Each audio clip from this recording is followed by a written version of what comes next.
हमने स्टालिन के बेटे उदयनिधि स्टालिन के उस भाषण को सुना। तमिल में था, अंग्रेजी अनुवाद कराए, हिंदी अनुवाद कराए उन भाषाओं के विशेषज्ञों से, और सब में एक ही बात निकल के आई कि पूरे सनातन हिंदू समाज के लिए चुनौती है। हम ऐसे मरने के लिए तैयार नहीं होंगे। उन्मूलन शब्द का अर्थ क्या होता है? ये सामूहिक रूप से जेनोसाइड के लिए जो 90 के दशक में जम्मू कश्मीर के अंदर जो लोग INDIA नाम के घटक में हैं, ये सारे लोग कहीं न कहीं किसी न किसी राज्य में हिंदू विरोधी अभियान के हिस्से हैं, सनातन विरोधी अभियान के हिस्से हैं। आप राजनीति करो, फलो फूलो, राज्यों में लोकतंत्र की परंपरा है, चुनाव लड़ो, जीतो, हमें क्या आपत्ति हो सकती है। लेकिन जब आप सनातन को मिटाने की बात करोगे तो हमें आपत्ति होना स्वाभाविक है। और अखाड़ों की स्थापना तो इसलिए नहीं हुई थी ना कि शांत हम बैठेंगे। आज की प्रेस वार्ता का विषय आप सबके सामने स्पष्ट है। परिचय कराने में थोड़ा सा संशोधन। अखिल भारतीय अखाड़ा परिषद के अध्यक्ष श्री महंत रविंद्रपुरी जी, जो कि महानिर्वाणी अखाड़े के जनरल सेक्रेटरी भी हैं। हम 3 धार्मिक संगठनों के लोगों को एक साथ प्रेस करने का एकमेव कारण, मैं आपसे प्रश्न के द्वारा ही शुरुआत कर रहा हूं कि क्या सो कॉल्ड सेकुलर स्टेट में जो संवैधानिक रूप से एक व्यवस्था है, जिन लोगों ने संविधान के अंदर पद और गोपनीयता की शपथ सेकुलरिज्म के नाम पर ली हुई है और रोज आए दिन सुबह से शाम तक संविधान की दुहाई दी जाती है, उस देश के अंदर अगर इस्लाम उन्मूलन का शब्द, क्रिश्चियन उन्मूलन का शब्द, और ये वही दिल्ली है कि 2014-15 में दिल्ली के किसी चर्च के शीशे की खिड़की पे एक पत्थर लग गया था, तो यहाँ से लेकर के संयुक्त राष्ट्र संघ तक में हंगामा खड़ा किया गया था मीडिया के सामने। आज उसी देश के एक ऐसे प्रदेश में जहां हमारे 85,000 मंदिर हैं तमिलनाडु के अंदर, और शपथ जिन लोगों ने संविधान के नाम पर ली है, वहां पे 2 कैबिनेट मंत्री, स्टालिन के बेटे उदयनिधि स्टालिन और शेखर बाबू, जो कि वहां पे धर्मार्थ मंत्री हैं, सारे मंदिरों के प्रबंधन रक्षा का दायित्व जिस व्यक्ति के हाथ में है, ये दोनों व्यक्ति उस राज्य में सनातन उन्मूलन सम्मेलन कर रहे हैं ओपन रूप से। और औरंगजेब, जहां तक मेरी जानकारी है, औरंगजेब के बाद पहली बार इतनी खुली थ्रेट, धमकी जो है धर्म के नाम पर यह दी गई है। और ये कोई एक स्वर नहीं है। 4 साल 5 साल पहले वर्तमान कांग्रेस अध्यक्ष मल्लिकार्जुन खड़गे ने भी सनातन शब्द पर आपत्ति, सनातन हिंदू धर्म पर आपत्ति और शब्द प्रयोग किए थे। आज उनके बेटे प्रियांक खड़गे कर्नाटक के अंदर, और ये पूरा एक टूल किट का हमारा मानना है कि भारत राष्ट्र और सनातन हिंदू संस्कृति के विरुद्ध ये खुले युद्ध का ऐलान है। इसके मैं प्रमाण दे देता हूं कि रामचरितमानस की एक चौपाई को लेकर के बिहार का एक मंत्री आरजेडी का पहले बयान देता है। उस बयान के समर्थन में उत्तर प्रदेश का एक पूर्व मंत्री कूदता है, और तीसरे दिन, ये 3 दिनों की घटना है कि कर्नाटक के अंदर एक साहित्यकार, सो कॉल्ड साहित्यकार KS भगवान नाम का व्यक्ति भगवान राम और सीता के चरित्र पर लांछन लगाता है। तो हम ऐसा कैसे मान लें कि किसी एक प्रदेश में किसी एक व्यक्ति के द्वारा विरोध किया गया? बिहार, यूपी, फिर कर्नाटक, तमिलनाडु के अंदर सनातन उन्मूलन के नाम से कार्यक्रम संपन्न कराया जाता है। और इसके पक्ष में कौन लोग बोलते हैं? कार्ति चिदम्बरम, पी चिदम्बरम के बेटे, उनकी नमाज पढ़ते हुए तस्वीरें वायरल हो रही हैं।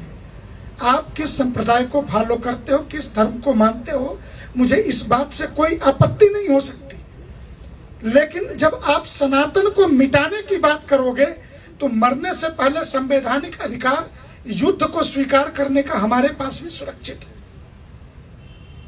हम ऐसे मरने के लिए तैयार नहीं होंगे। उन्मूलन शब्द का अर्थ क्या होता है? ये सामूहिक रूप से जेनोसाइड के लिए जो 90 के दशक में जम्मू कश्मीर के अंदर जो लोग INDIA नाम के घटक में हैं, ये सारे लोग कहीं न कहीं किसी न किसी राज्य में हिंदू विरोधी अभियान के हिस्से हैं, सनातन विरोधी अभियान के हिस्से हैं। आप राजनीति करो, फलो फूलो, राज्यों में लोकतंत्र की परंपरा है, चुनाव लड़ो, जीतो, हमें क्या आपत्ति हो सकती है। लेकिन जब आप सनातन को मिटाने की बात करोगे तो हमें आपत्ति होना स्वाभाविक है। और अखाड़ों की स्थापना तो इसलिए नहीं हुई थी ना कि शांत हम बैठेंगे। हम सदैव से इस विषय को लेकर के, लेकिन हमारा मानना है कि हम सारे रास्ते भारतीय लोकतंत्र में संविधान के दायरे में खोलने के लिए तैयार हैं।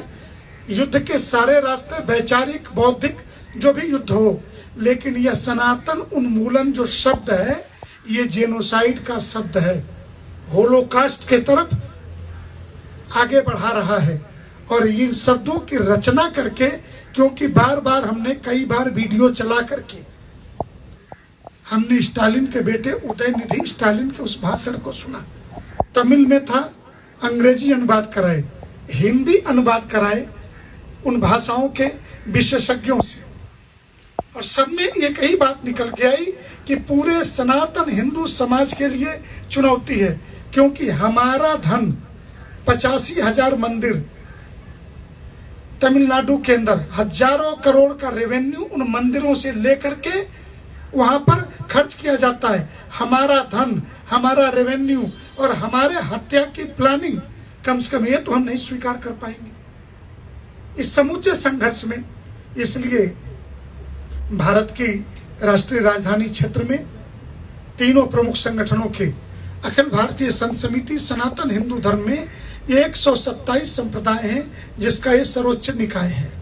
अखिल भारतीय अखाड़ा परिषद हमारी संन्यास परंपराओं के विविध 13 अखाड़े हैं, जिसमें 7 सन्यासियों के, 3 सिखों के और 3 बैरागियों के, वैष्णवों के, इन 13 अखाड़ों का ये परिषद है। उसके माननीय अध्यक्ष जी बैठे हैं। और विश्व हिंदू परिषद दुनिया के 120 से ज्यादा देशों में सनातन हिंदू धर्म के धर्मावलंबियों को संगठित करने का काम करता है। इसलिए आपके सामने एक प्रेस नोट है, जिसको बहुत सोच समझ करके बनाया है, लेकिन उससे इतर हट करके ये सारी बातें हमने कही। इसमें एक चीज ऐड कर रहा हूं कि ठीक 2 महीने के बाद काशी में 2 नवंबर से 5 नवंबर तक भारत के 600 जिलों से, 600 जिलों में 745 में से 600 जिलों में हिंदू रहता है। सभी धर्माचार्यों को हमने काशी बुलाया है इस विषय पर विचार करने के लिए। सारे संप्रदाय, सभी प्रमुख धर्माचार्य, महामंडलेश्वर, शंकराचार्य, रामानंदाचार्य, सबको, क्योंकि हम चुप नहीं बैठ सकते। ये घटना नहीं घट रही है। अभी बिहार के अंदर छुट्टियों की लिस्ट जारी की जा रही थी, जन्माष्टमी की छुट्टी रद्द करके चेहल्लुम की छुट्टी दी गई। और हमें राजनीति से उनकी अपनी धारा है, किससे प्यार करते हैं ये उनका विषय है, लेकिन इसका अर्थ ये नहीं है कि आप रामनवमी, दिवाली, छठ और जन्माष्टमी की छुट्टियां रद्द करके। स्वाभाविक रूप से उदयनिधि स्टालिन पादरी के सामने बैठे हुए उनकी तस्वीर आई है, ईसाई हैं। कार्तिक चिदंबरम की नमाज पढ़ते हुए तस्वीर आई है। बाकी जो दलाई लामा तो शिवलिंग पे रुद्राभिषेक करते हैं और यहाँ के 9 बौद्ध हिंदुओं को गाली देते घूमते हैं। और मैं एक बात कह दूं कि सनातन के बारे में आर्टिकल 25 स्पष्ट है, और उससे भी ज्यादा अगर आपको काशी कभी आना हो तो काशी हिंदू विश्वविद्यालय के अंदर एक संस्कृत विद्या धर्म विज्ञान संकाय है। उस परिसर में मेज कुर्सी पे पढ़ाई नहीं होती। उस संकाय के अंदर परंपरागत शिक्षा संस्कृत की दी जाती है। संस्कृत विद्या है, धर्म विज्ञान है, उस संकाय का नाम है। और वहां पे कौन अध्ययन करेगा ये साफ लिखा है, हिंदू ही इस फैकल्टीज में एडमिशन ले सकता है। हिंदू कौन है? तो सिख, बौद्ध, जैन, ये तीनों हिंदू हैं। और भारतीय संविधान का आर्टिकल 25 भी इन सबको हिंदू मानता है। तो ये सनातन की परंपरा है। और इस सनातन की परंपरा को तोड़ने का, जेनोसाइड करने का अगर प्रयास किया गया तो हम मुंहतोड़ जवाब देंगे। पूरे देश में हम व्यापक अभियान चलाएंगे, हम चैन से नहीं बैठेंगे। ऐसा नहीं कि आपके सामने आए, मीडिया में कोई बात कही और हम वापस गए।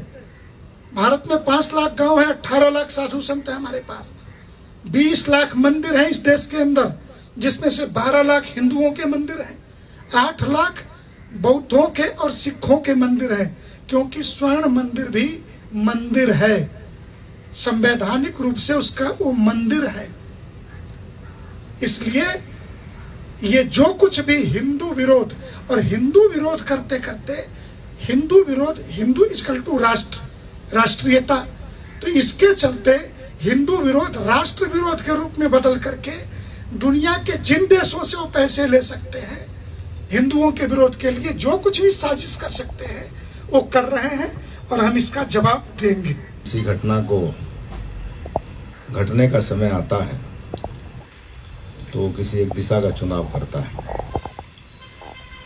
भगवती सीता का जब अपहरण हुआ था तो रावण जब लंका से आए थे तो भगवान श्री राम ने रामेश्वरम में भगवान शिव की स्थापना की थी।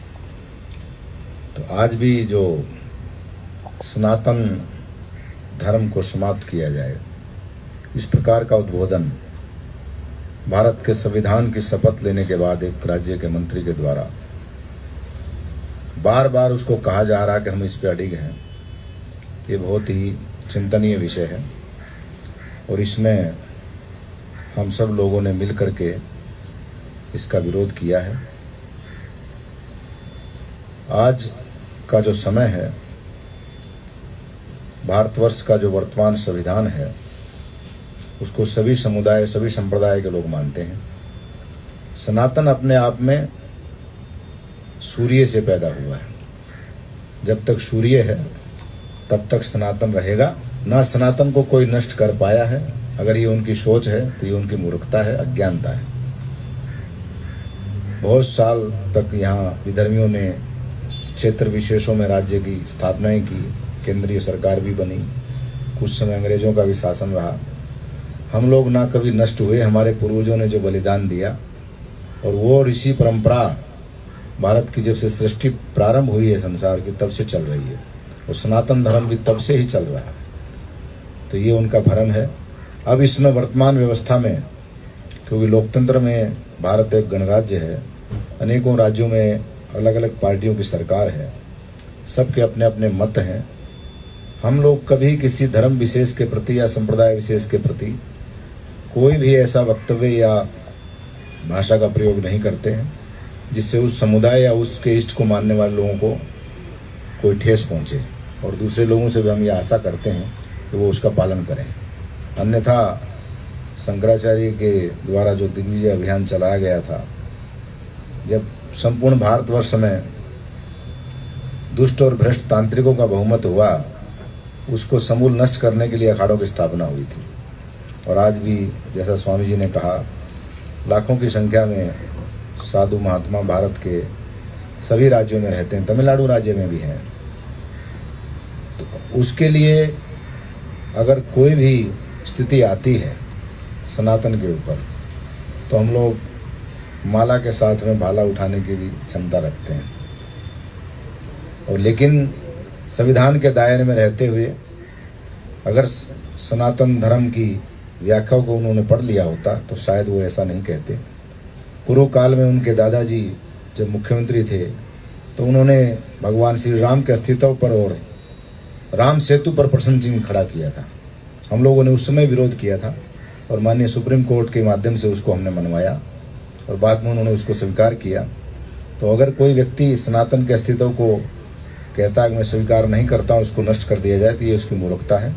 और हम लोग साम दाम दंड भेद जैसी भी परिस्थिति होगी उसके अनुसार संविधान के दायरे में रहते हुए उससे निपटने के लिए हम लोग सक्षम हैं।